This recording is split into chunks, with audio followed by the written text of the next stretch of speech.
3 days of preparation, 90 minutes inside.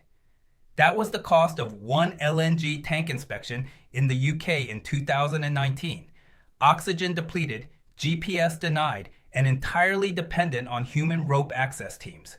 The engineers on that job started calling university robotics labs the next morning. What they needed had a name: electroadhesion. It's the same effect that makes a balloon cling to a wall after you rub it on your hair.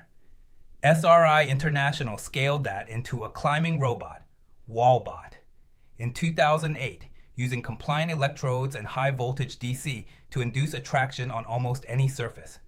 By 2025, adhesion pressure had hit 3 to 6 kilopascals at 3 to 5 kilovolts, a verified 4x improvement over 2019 baselines, documented in the IEEE transactions on robotics review by Guo, Leng, and Rossiter.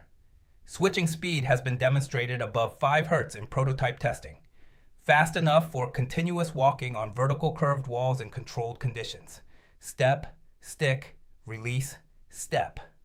At EPFL's Laboratory of Intelligent Systems in Lausanne, Joshua Shintake spent years fusing EA pads with soft robotics materials, work that drew over 1,800 citations and set the template for how the field thinks about integrating adhesion with compliant bodies. The catch is real.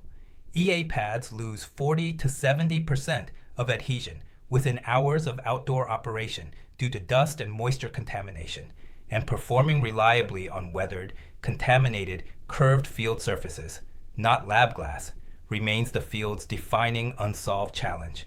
But the market isn't waiting. Rope access inspectors dangle at height on wind turbine blades in one of energy's most hazardous working environments, and magnetic crawlers can't follow them onto composite blades. The Morandi bridge in Genoa collapsed in 2018, killing 43 people.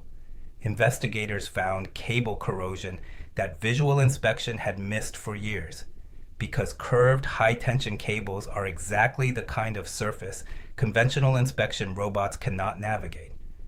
Open source tracking suggests China's patent filings in electroadhesive climbing robotics have been approaching parity with US output since 2024, largely through state-affiliated programs, though independent verification of the full scope remains limited.